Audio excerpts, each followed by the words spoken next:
ગોકુળવાસીઓમાં અમે કેટલા ભાગ્યશાળી કહેવાઈએ કે ભગવાન અમારી સાથે રાસ રમી રહ્યા. અને ગોપીઓ રાસ રમતી રમતી જેવું આ વિચાર આવ્યો ને ત્યાં ભગવાન રાસમાંથી અંતર ધ્યાન થઈ ગયા, ગાયબ થઈ ગયા.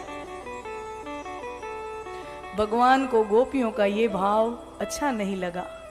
ભગવાન ત્યાંથી અંતર ધ્યાન, ત્યાંથી ગાયબ થઈ ગયા. રાસ રમતા રમતા અચાનક જ ઈ રાસમાંથી ગાયબ થઈ ગયા.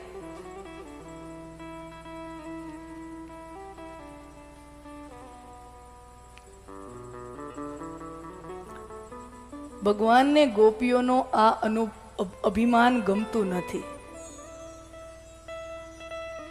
ભગવાનને ગોપીઓનું આ અભિમાન ગમતું નથી. તો હવે આપણને એમ થાય ને કે આમાં અભિમાનની ક્યાં વાત આવી? આમાં તો સાચી વાત જ તો છે. આમાં અભિમાન ક્યાં આવ્યું? વાત તો સાચી તો છે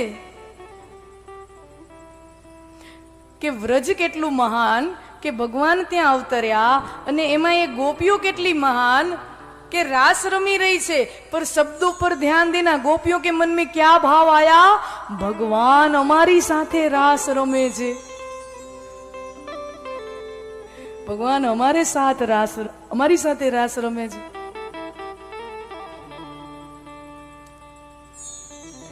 एक 40-50 વર્ષના ભાઈ કોઈના લગ્ન વ્યવહારમાં ગયા હશે તો એમના સમાજના બીજા એક કાકા આવ્યા.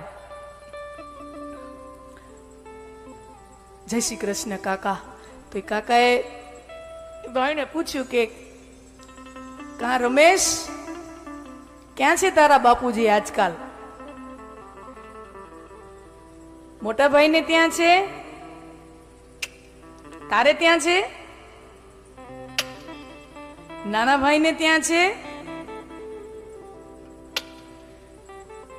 દીકરીને ઘરે ફરવા ગયા છે 2-4 દિવસ?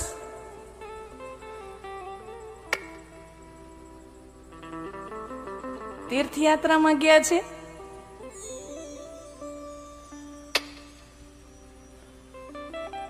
વૃદ્ધાશ્રમ મૂકી આવ્યો?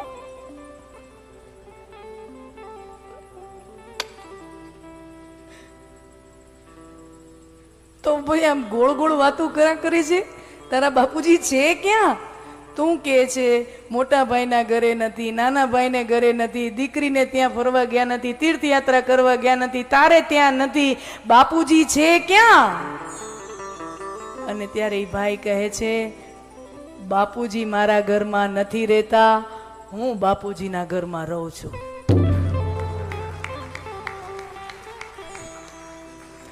બાપુજી મારા ઘરમાં નથી રહેતા, હું મારા બાપુજીના ઘરમાં રહું છું. હવે વાત તો એક જ છે ને, ઘરમાં ભેગું રહેવાની વાત છે. વાત એક જ છે, लेकिन शब्द बदल गए तो भाव बदल जाता है. शब्द का चयन, एक शब्द यहां का यहां कर दो तो शब्द का भाव बदल जाता है. बापूजी मारा घरे नहीं, હું મારા બાપુજીને ત્યાં રહું છું. અહીંયા भगवान हमारे साथ रास खेल रहे हैं. આ અભિમાન ભગવાનને ગમ્યું નહીં. ભગવાન ત્યાંથી અંતર ધ્યાન થયા. અને પછી ભાગવતમાં કથા છે કે એક એક ગોપીઓ કહેવાય છે, 19 ગોપીઓ છે. ભાગવતમાં વર્ણન છે 19 ગોપીઓ છે અને 19 ગોપીઓ એક એક શ્લોક ગાય છે અને ભગવાનને પોકાર કરે છે, હે શ્રી કૃષ્ણ, હે કનૈયા, તું હતો ત્યારે અમને તારી કદર નહોતી. અને જીવનમાં અમે આવું જ હોય છે ને. કોઈ માણસ આપણને બહુ સરળતાથી મળી જાય ને એની આપણને બહુ કદર રહેતી નથી. We love the people who ignore us and we ignore the people who love us. આપણે એવા લોકોને પ્રેમ કરીએ જે આપણને પ્રેમ ન કરતા હોય અને આપણે એવા લોકોને આપણને બહુ ગણકારીએ નહીં જે આપણને પ્રેમ કરતા હોય. આ માનસ શાસ્ત્ર ઊંધું છે. हम उनके पीछे, वो उनके पीछे, वो तिनके पीछे, आम ज होय. અને મોટા ભાગે જ્યાં સુધી કોઈની ઉપસ્થિતિ હોય ને ત્યાં સુધી આપણને એની કદર જણાતી નથી. એ કોઈ પણ વ્યક્તિ હોય, માતા પિતા હોય, પતિ પત્ની હોય, હા, ઈ સ્વજન વિદાય લઈ લે પછી એમ થાય કે આપણે સુખ હોઈ બેઠા. એની હાજરીમાં તો એટલી કદર હોતી જ નથી. કનૈયા, તું અમને સરળતાથી સહજતાથી રોજ મળી જતો ત્યારે અમને તારી કદર નહોતી થતી, પણ આજે જ્યારે તું નથી ત્યારે સમજાય છે કે તારા વગરનું જીવન કેટલું નીરસ થઈ જાય છે. તારા વગરનું જીવન કેટલું નીરસ છે. અમે જ્યારે અમારા આંગણામાં અમે દધી મંથન કરતા હોઈએ, માખણ વલોવતા હોઈએ, અને તું આવી અને અમારા સાડીનો પાલો પકડી લેતો અને અમે તારા હાથમાંથી અમારા સાડીનો પાલો છોડાવતા. છોડ, અમને કામ કરવા દે.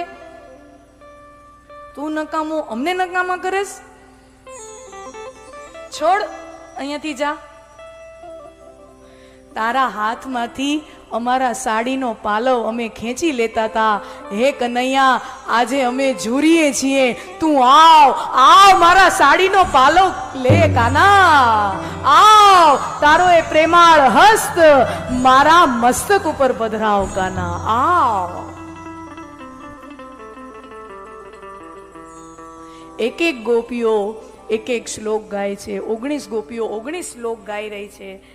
ગોપી ગીત અત્યંત મધુર ભાવ છે. જયતિ તેધિકમ જન્મના વ્રજ શ્રયત इंदिरा शश्वदत्त रही. बहुत प्यारा भाव है. पुकार किया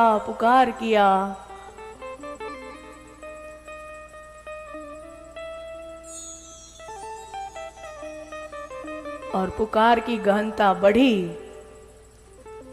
तो उसको तो प्रकट होना ही पड़ता है.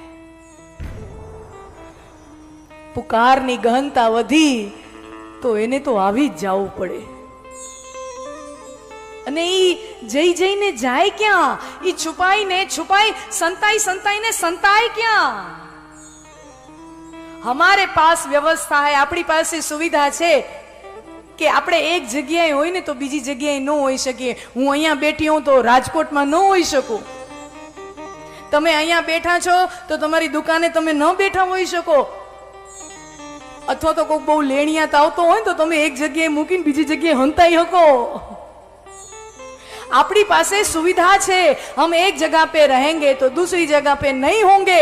हमारे पास वो व्यवस्था है, આપણી પાસે ये सुविधा છે. लेकिन जो अत्र तत्र सर्वत्र है वो जाकर जा भी कहां सकता है. जो यहाँ वहां हर जगह है, अत्र तत्र सर्वत्र हर जगह जो है वो छुप कर छुप कहां सकता है. यहां तो यहां वो, वहां तो वहां वो. इस संताय ક્યાં? અને ગોપીઓની તન્મયતા વધી તો એ જ ગોપીઓના મધ્યમાં ફરી શ્રી કૃષ્ણ પ્રાગટ્ય ધારણ કરે અને એ જ ગોપીઓની મધ્યમાં ફરીથી દિવ્ય મહારાસનું સર્જન થાય. શરૂઆતમાં